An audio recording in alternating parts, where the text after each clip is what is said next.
wasn't as big a deal to Brian Rusk as it was to some. His mother, for instance.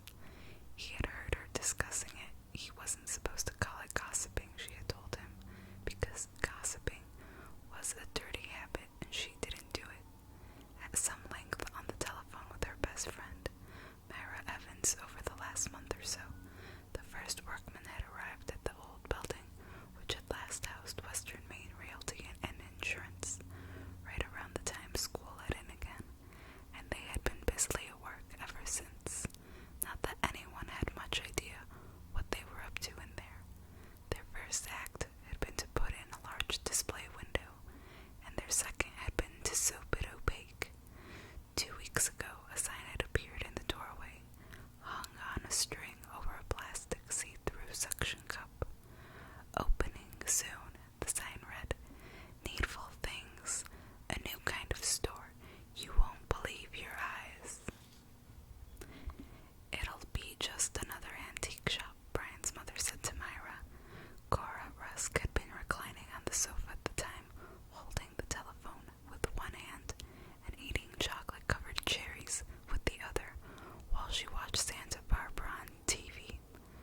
Just another antique shop with a lot of phony early American furniture and moldy old crank telephones. You wait and see.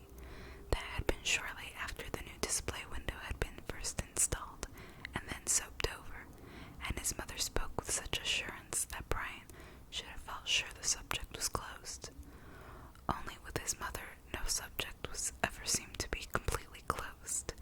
Her speculations and suppositions seemed as endless as the problems of the characters on Santa Barbara and General Hospital. Last week, the first line of the sign hanging in the door was changed to read, "Grand opening October 9th. Bring your friends." Brian was not as interested in the new store as his mother and some of the teachers. He had heard them talking about it in the teacher's room at Castle Rock Middle School when it was his turn to be office mailman. But he was 11, and a healthy 11-year-old boy is interested in anything new. Besides, the name of the place fascinated him. Needful Things. What exactly did that mean? He had read the first change line last Tuesday on his way home from school. Tuesday afternoons were his late days. Brian had been born with a hair lip, and although it had been surgically corrected when he was 7, he still had to go to speech therapy. He maintained stoutly to everyone who asked that he hated this, but he did not. He was deeply and hopelessly in love with Miss Ratcliffe, and he waited all week for his special ed class to come around. The Tuesday school day seemed to last 1,000 years, and he always spent the last 2 hours of it with pleasant butterflies in his stomach. There were only 4 kids in the class, and none of them came to Brian's end of town. He was glad. After an hour in the same room with Miss Ratcliffe, he felt too exalted for company.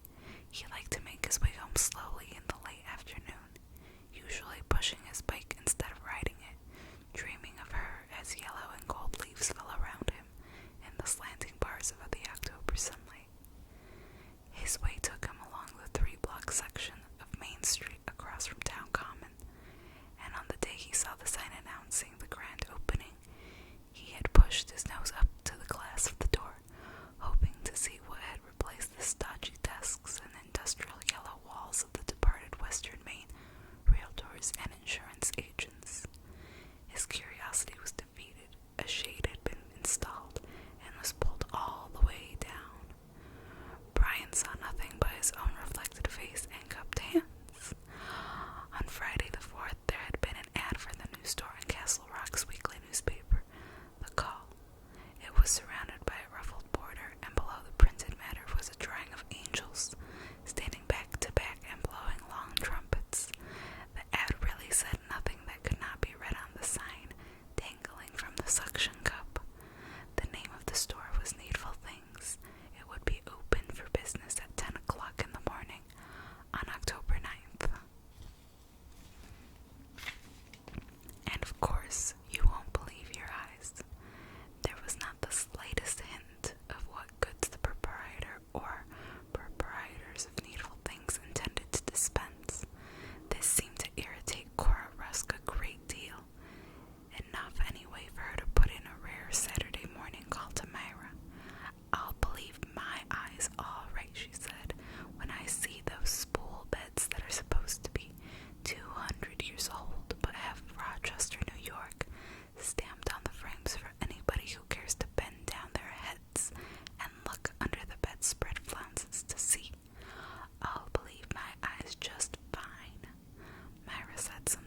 school with 2 or 3 friends.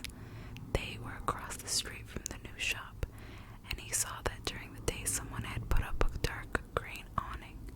Written across the front in white letters were the words, "Needful Things." Polly Chalmers, the lady who ran the sewing shop, was standing out on the sidewalk, hands on her admirably slim hips, looking at the awning with an expression that seemed to be equally puzzled and admiring. Brian, who knew a bit about awnings, admired it himself. It was the only real awning on Main Street, and it gave the new store its own special look. The word sophisticated was not a part of his working vocabulary, but he knew at once there was no other shop in Castle Rock which looked like this. The awning made it look like a store you might see in a television show. The Western auto across the street looked dowdy and countrified by comparison. When he got home, his mother was on the sofa watching Santa Barbara, eating a little Debbie cream pie and drinking Diet Coke. His mother always drank diet soda while she watched the afternoon shows. Brian was not entirely sure why, considering what she was using to wash it down, but thought it would probably be dangerous to ask. It might even get her shouting at him, and when his mother started shouting, it was wise to seek shelter. "Hey, Ma," he said, throwing his books on the counter and getting the milk out of the refrigerator. "Guess what? There's an awning on the new store." "Who's yawning?" Her voice drifted out of the living room. He poured his milk and came into the doorway. "Awning," he said, "on the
says, his voice tough and tender at the same time.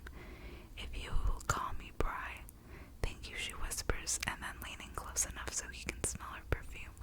"A dreamy scent of wildflowers," she says. "Thank you, Bry. And since for tonight at least we will be girl and boy instead of teacher and student, you may call me Sally." He takes her hands, looks into her eyes. "I'm not just a kid," he says. "I can help you forget him, Sally." She seems almost hypnotized by his unexpected understanding, his unexpected manliness. He may only be 11, she thinks, but he is more of a man than Lester ever was. Her hands tighten on his.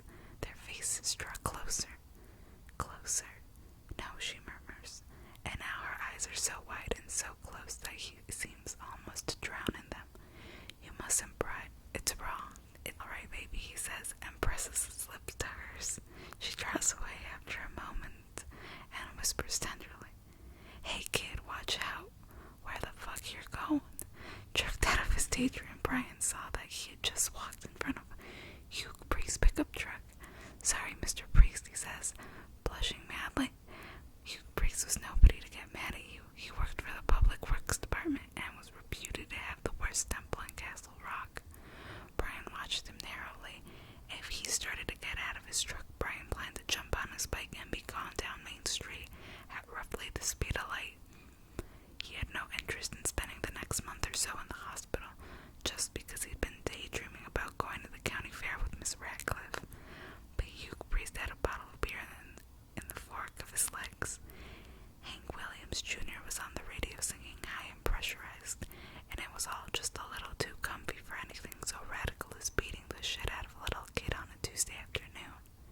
"You want to keep your eyes open," he said, taking a pull from the neck of his bottle and looking at Brian balefully, "because next time I won't bother to stop. I'll just run you down in the road, make you squeak, little buddy." He put the truck in gear and drove off. Brian felt an insane and mercifully brief urge to scream, while all be butched after him. He waited until the Orange Road crew truck had turned off onto Linden Street and then went on his way. The daydream about Miss Radcliffe, alas, was spoiled for the day. Hugh Priest had led in reality again. Miss Radcliffe had a fight with her fiancé, Lester Pratt.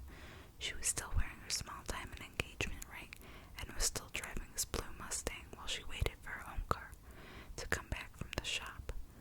Brian had seen Miss Radcliffe and Mr. Pratt only last evening stapling those dice and the devil posters to the telephone poles on Lower Main Street along with a bunch of other people. They had been singing hymns. The only thing was the Catholics went around as soon as they were done and took them down again. It was pretty funny in a way, but if he had been bigger, Brian would have tried his best to protect any posters Miss Radcliffe put up with her hollowed hands. Brian thought of her dark blue eyes, her long dancer's legs, and felt the same glum amazement he always felt when he realized that come January she intended to change Sally Radcliffe, which was lovely, to Sally Pratt, which sounded to Brian like a fat lady falling down a short, hard flight of stairs. While he thought fetching the other curb and starting slowly down Main Street, maybe she'll change her mind. It's not impossible. Or maybe Lester Pratt will get in a car accident or come down with a brain tumor or something like that. It might even turn out that he's a dope addict. Miss Radcliffe would never marry a dope addict.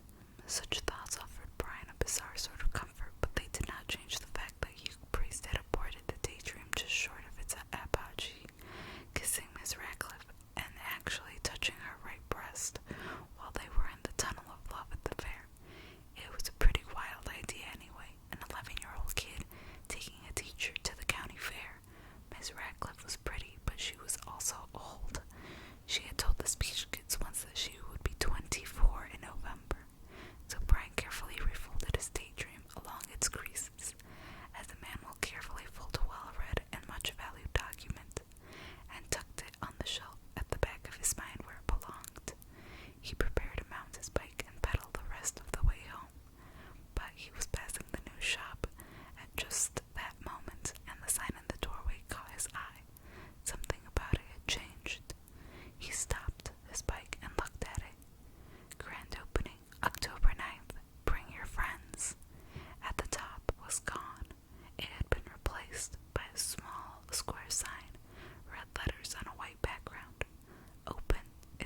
is open a day early, you're not going in there, right? Why not? He answered himself. Well, because the window's still soaked over, the shade on the door is still drawn. You go in there, anything could happen to you. Anything. Sure, like the guy who runs it is Norman Bates or something. He dresses up in his mother's clothes and stabs his customers. Right. Well, forget it. The timid part of his mind said, although the part sounded as if it already knew it had lost. There's something funny about it. But then Brian thought of telling his mother, just saying nonchalantly, by the way, Ma, you know that new store at Needful Things? Well, it opened a day early. I went in and took a look around. She'd pushed the mute button on the remote control in a hurry then. You better believe it. She'd want to hear all about it. This thought was too much for Brian. He put down his bike's kickstand and passed slowly into the shade of the awning. It felt at least 10 degrees cooler beneath its canopy, and approached the door of Needful Things. As he put his hand on the big old-fashioned brass doorknob, it occurred to him that the sign must be a mistake. It had probably been sitting there just inside the door for tomorrow, and someone had put it up by accident. He couldn't hear a single sound from behind the drawn shade. The place had a deserted feel, but since he had come this far, he tried the knob, and it turned easily under his hand.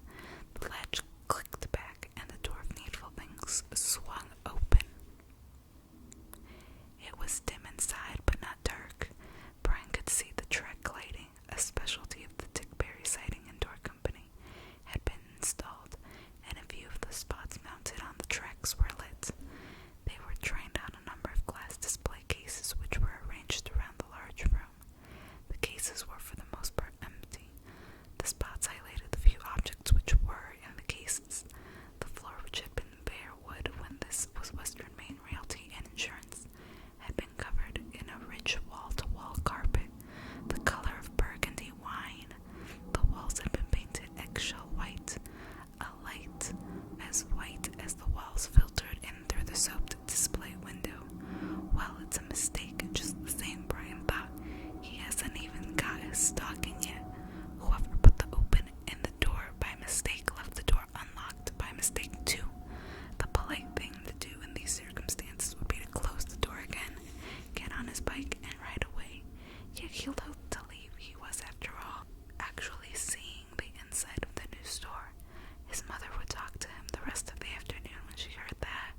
The maddening part was this. He wasn't sure exactly what he was seeing. There were half a dozen exhibits, items in the display cases, and the spotlights were trained on them. A kind of trial run, probably, but he couldn't tell what they were. He could, however, tell what they weren't. Spool beds and moldy crank telephones. Hello, he asked, uncertainly, still standing in the doorway. Is anybody here?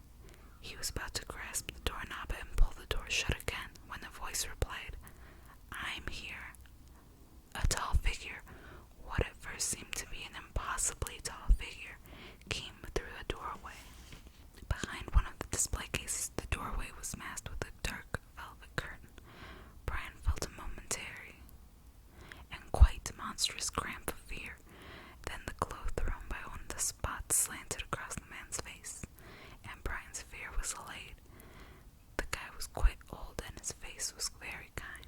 He looked at Brian with interest and pleasure. Your door was unlocked, Brian began, so I thought.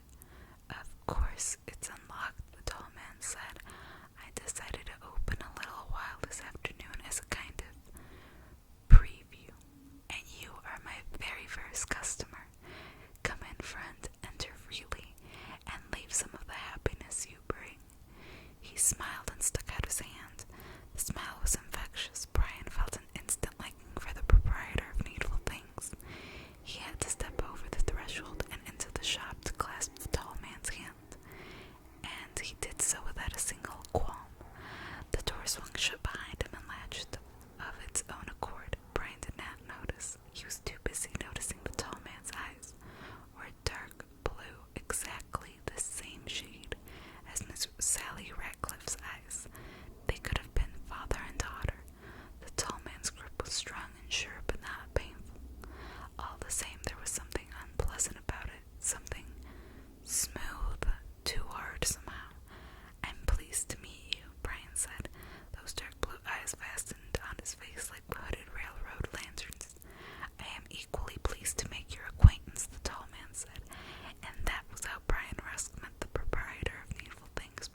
anyone else in Castle Rock. My name is Leland Gaunt, the tall man said, and you are Brian Rusk. Very good, Mr. Rusk, and since you are my first customer, I think I can offer you a very special price on any item that catches your fancy.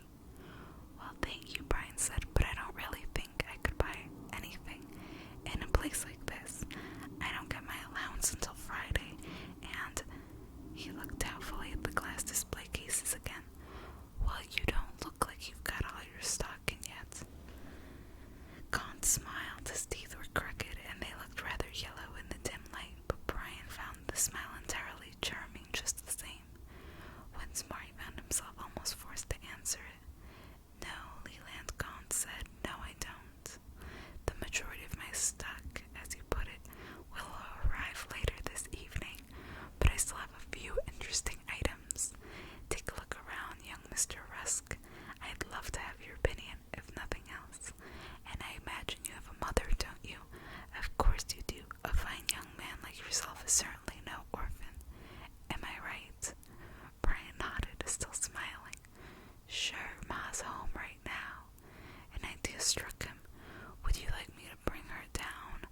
But the moment the proposal was out of his mouth, he was sorry. He didn't want to bring his mother down. Tomorrow Mr. Leland Gaunt would belong to the whole town. Tomorrow his Ma and Myra Evans would start pawing over him, along with all the other ladies. In Castle Rock, Brian supposed that Mr. Gaunt would have ceased to seem so strange and different by the end of the month. Heck, even by the end of this week. But right now he still was. Right now he belonged to Brian Rusk and Brian Rusk alone, and Brian wanted to keep it that way, so he was pleased with Mr. Gaunt. He raised one hand. The fingers were extremely narrow and extremely long, and Brian noticed that the first and second were of exactly the same length, and shook his head. Not at all, he said. That's exactly what I don't want. She would undoubtedly want to bring a friend, wouldn't she?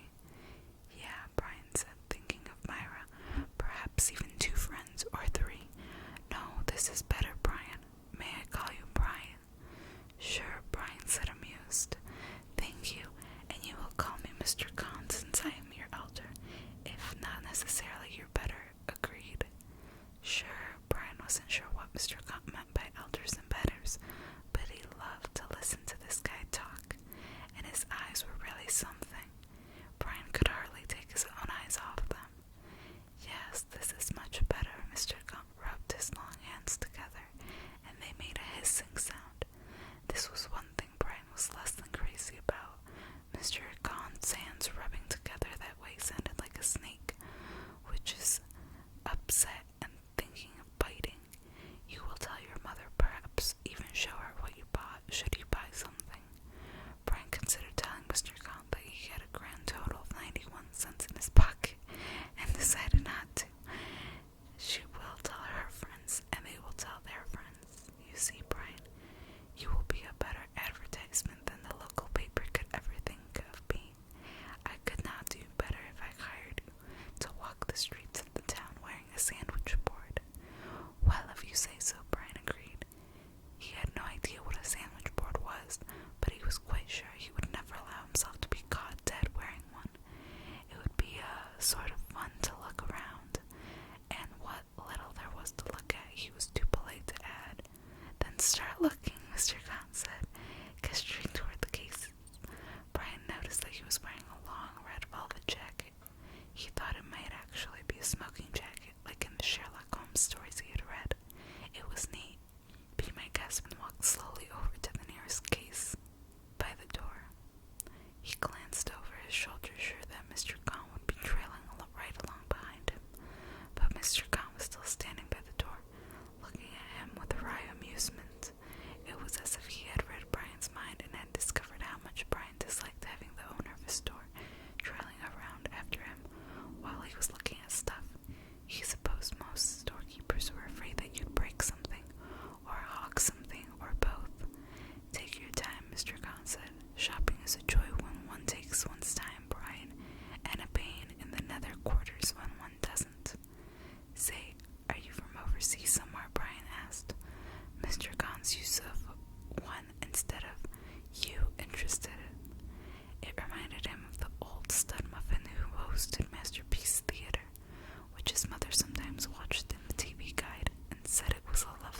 strong, irregular teeth in a sunny grin.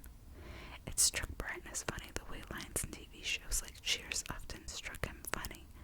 In fact, this whole thing made him feel as if he wandered onto a TV show, one that was a little mysterious but not really threatening. He burst out laughing. He had a moment to worry when Mr. Gaunt might think he was rude, perhaps. His mother was always accusing him of rudeness and a huge and nearly invisible spiderweb of social etiquette. And then the tall man joined him.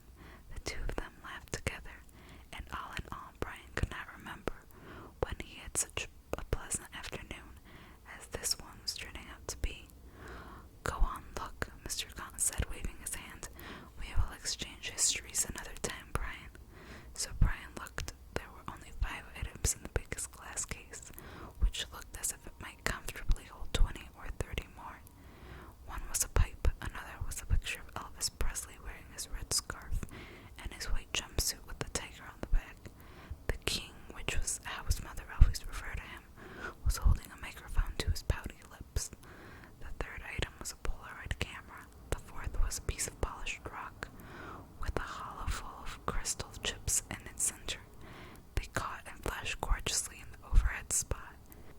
The fifth was a splinter of wood about as long and as thick as one of Brian's forefingers.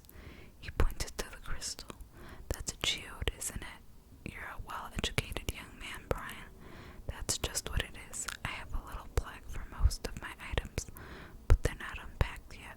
Like most of the stock, I'll have to work like the very devil if I'm going to be ready to open tomorrow. But he didn't sound worried at all, and seemed perfectly content to remain where he was. What's that one? Brian asked, pointing at the splinter. He was thinking to himself that this was a very odd stock indeed for a small-town store. He had taken a strong and instant liking to Leland Gaunt, but if the rest of his stuff was like this, Brian didn't think he'd be doing business in Castle Rock for long. If you want to sell stuff like pipes and pictures of the king and splinters of wood, New York was the place where you wanted to set up shop, or so he had come to believe from the movies he'd seen anyway. Ah, Mr. Gaunt said, that's an interesting item. Let me show it to you. He crossed the room, went around the end of the case, pulled a fat ring of keys from his pocket, and selected one with hardly a glance. He opened the case and took the splinter out carefully. Hold out your hand, Brian. Gee, maybe I better not, Brian said. As a native of a state where tourism is a major industry, he had been in quite a few gift shops in his time, and he had seen a great many signs with little poems printed on them. Lovely to look at, delightful to hold, but if you break it, then it's sold. He could imagine his mother's horrified reaction if he broke the splinter, or whatever it was, and Mr. Gaunt's no longer so friendly told him that its price was $500. Why ever not? Mr. Gaunt asked, raising his eyebrows, but there was really only one brow. It was bushy and grew along the top of his nose in an unbroken line. Well, I'm pretty clumsy. Nonsense, Mr. Gaunt replied. I know clumsy boys when I see them, and you're not one of that breed. He dropped the splinter into Brian's palm. Brian looked at it resting there in some surprise.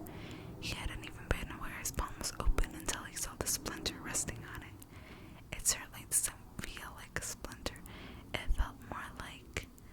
It feels like stone, he said dubiously, and raised his eyes to look at Mr. Gaunt. Both wood and stone, Mr. Gaunt said. It's petrified. Petrified, Brian marveled. He looked at the splinter closely, then ran one finger along its side. It was smooth and bumpy at the same time.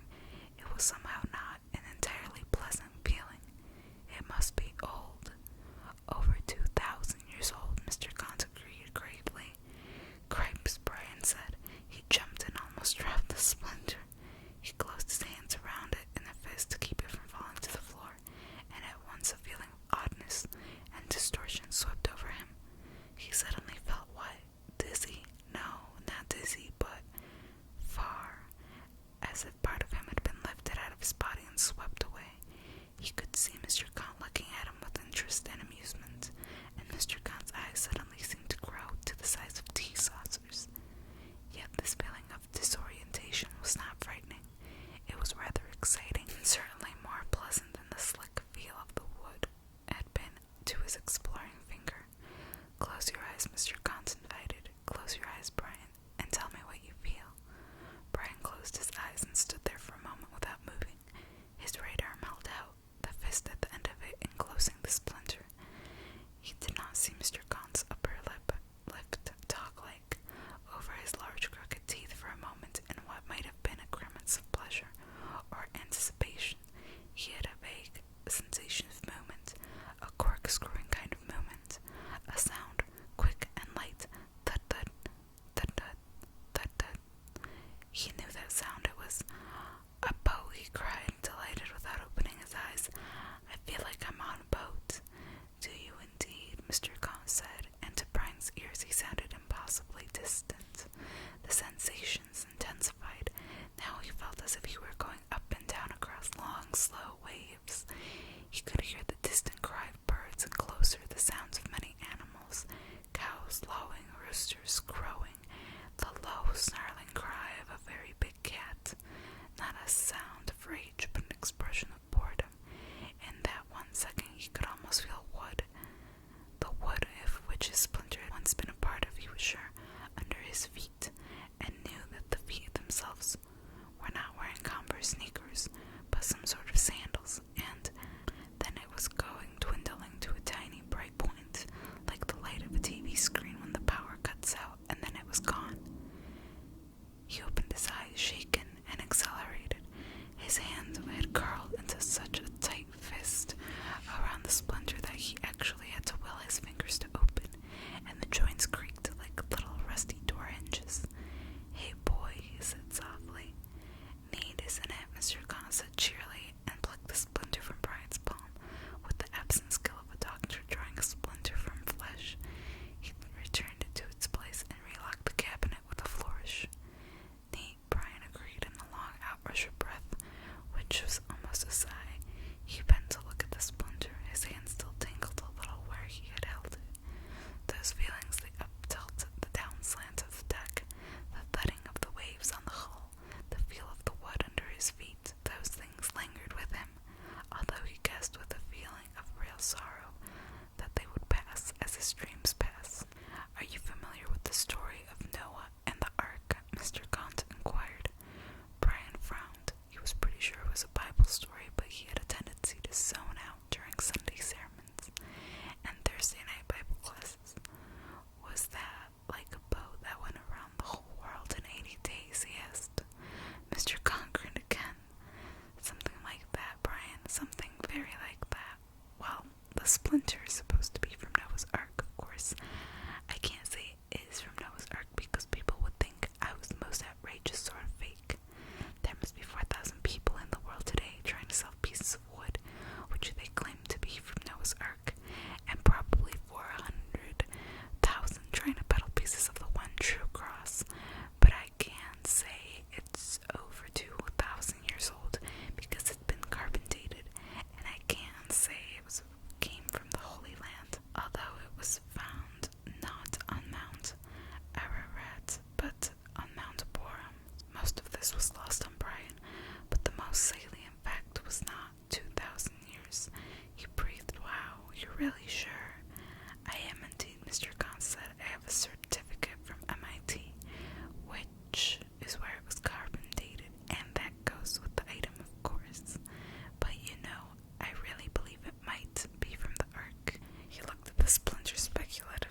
He must have been standing at one of the spotlights, Brian thought. Well, this has been terribly interesting, Brian, but I really do have a lot of work ahead of me before I attend tomorrow. So, sure, Brian said, startled back into a consideration of good manners. I have to go too. Sorry to have kept you for so long. No, you misunderstand me, Mr. Gaunt laid one of his long hands on Brian's arm. Brian pulled his arm away. He hoped the gesture didn't seem impolite, but he couldn't help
was a trifle disarray, and there was a smudge of dust on one lapel from his smoking jacket. In his hands he held a box which had once contained a pair of Air Jordan sneakers. He set it on the counter and took off the top. Brian stood by his left arm looking at the box was full of baseball cards, each inserted in its own plastic envelope, just like the ones Brian sometimes bought at the baseball card shop in North Conway, New Hampshire. I thought there might be an inventory sheet in here, but no such luck, Mr. Khan said. Still, I have a pretty good idea of what's in stock. As I told you, it's the key to running a business where you sell a little bit of everything, and I'm quite sure I saw. He trailed off and began flipping rapidly through the cards. Brian watched the cards flash by, speechless with astonishment. The guy who ran the baseball card shop had what his dad called a pretty country fair selection of old cards, but the contents of the whole store couldn't hold a candle to the treasures tucked away in this one sneaker box. There were chewing tobacco cards with pictures of Ty Cobb and Pie Traynor on them. There were cigarette cards with pictures of Babe Ruth and Tom DiMaggio and Big George Keller and even Hiram Disson, the one-armed pitcher who had chucked for the White Sox during the 40s. Lucky Strike has gone to war, many of the cigarette cards proclaimed, and there just glimpsed a broad, solemn face above a Pittsburgh uniform shirt. My God, wasn't that Honus Wagner? Brian gasped. His heart felt like a very small bird which had blundered into his throat and had fluttered there trapped. That's the rarest baseball card in the universe. Yes, Mr. Khan said absently. His long fingers shuttled speedily through the cards, faces from another age trapped under the transparent plastic coverings. Men who had whacked the pail and chucked the apple and covered the anchors. Heroes of a grand and bygone golden age, an age of which this boy had still harbored cheerful and lively dreams. A little of everything, that's what a successful business is all about, Brian. Diversity, pleasure, amazement, fulfillment. What a successful life is all about, for that matter. I don't give advice, but if I did, you could do worse than to remember that. Now let me see, somewhere. He pulled a card from the middle of the box like a magician doing a trick and placed it triumphantly in Brian's hand. It was a Sandy Koufax. It was a 56 tops card, and it was signed, "To my good friend Brian, with best wishes, Sandy Koufax." Brian read in a hoarse whisper, and then he found he could say nothing at all. He looked up at Mr. Khan, his mouth working. Mr. Khan smiled. "I didn't plan it, or plant it, Brian. It's just a coincidence. But a nice sort of coincidence, don't you think?" Brian still couldn't talk, and so settled for a single nod of his head. The plastic envelope with its precious cargo felt weirdly heavy in his hand. "Take it out," Mr. Khan invited him. When Brian's voice finally emerged from his mouth again, it was the croak of a very old invalid. "I don't dare." "Well, I do," Mr. Khan said. He took the envelope from Brian, reached inside with the carefully manicured nail of one finger, and slid the card out. He put it in Brian's hand. He could see tiny dents in the surface. They had been made by the points of the pen Sandy Koufax had used to sign his name. Their names. Koufax's signature was almost the same as the printed one, except the printed signature said Sanford Koufax, and the autograph said Sandy Koufax. Also, it was 1,000 times better because it was real. Sandy Koufax had held this card in his hand and had imposed his mark upon it, the mark of his living hand and magic name. But there was another name on it as well, Brian's own. Some boy with his name had been standing by the Ebbetsfield bullpen before the game, and Sandy Koufax, the real Sandy Koufax, young and strong, his glory years just ahead of him, had taken the offered card, probably still smelling of sweet pink bubblegum, and had his mark upon it. And mine too, Brian thought. Suddenly, it came again, the feeling which had swept over him when he held the splinter of petrified wood, only this time it was much, much stronger. Smell of grass, sweet and fresh cut, heavy smack of ash on the horsehide, yells and laughter from the batting cage. "Hello, Mr. Koufax, could you sign your card for me?" A narrow face, brown eyes, darkish hair. The cap comes off briefly. He scratches his head just above the hairline, and then he puts the cap back on. "Sure, kid," he takes the card. "What's your name?" "Brian, sir." "Brian Seguin,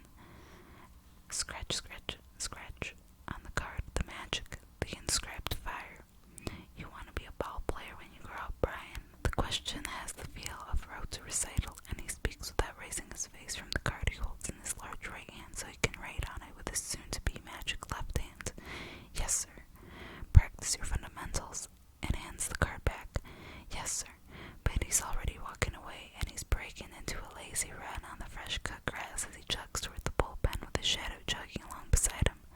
Brian, Brian. Long fingers were snapping under his nose. Mr. Kahn's fingers. Brian came out of his daze and saw Mr. Kahn looking at him amused. Are you there, Brian?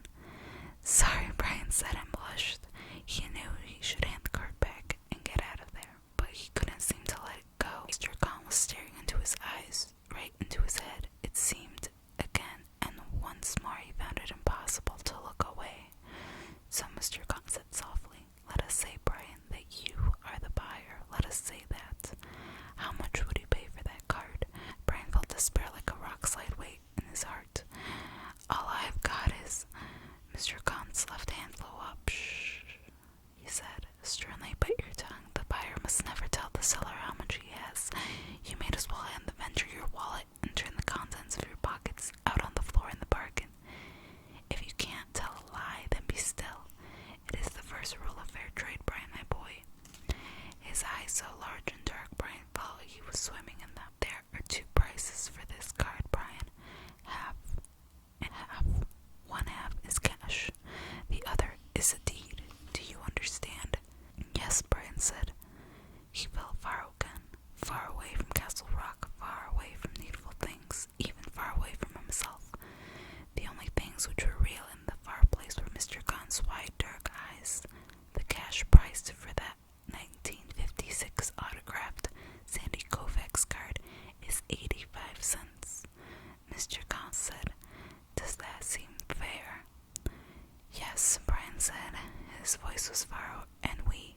He felt himself dwindling away, and approaching the point where any clear memory would cease. Good, Mr. Kahn's caressing voice said. Our trading has progressed well thus far. As for the deed, do you know a woman named Wilma Jersick? Brian, Wilma, sure, Brian said out of his growing darkness. She lives on the other side of the block from us. Yes, I believe she does, Mr. Kahn agreed. Listen carefully, Brian.